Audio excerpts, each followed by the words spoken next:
Primo weekend di luglio partono i saldi estivi in tutta la regione Veneto e quindi c'è la possibilità di fare degli acquisti e anche risparmiare un bel po'.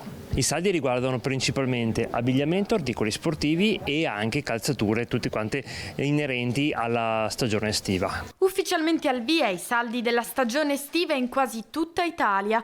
In Veneto gli sconti resteranno in vigore fino al 31 agosto.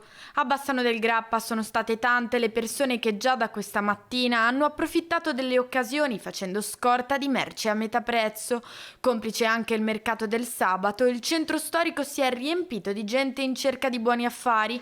Un momento che segna il ritorno della clientela anche nei negozi fisici dopo l'avvento dell'online, che comunque continua a registrare numeri importanti. Le previsioni sono quelle di comunque una buona risposta da parte del pubblico. Ovviamente i saldi hanno meno appeal rispetto agli anni passati perché tra piattaforme online e vendite, promozioni fuori stagione è ovvio che comunque questa esigenza di acquisto è stata ampiamente soddisfatta.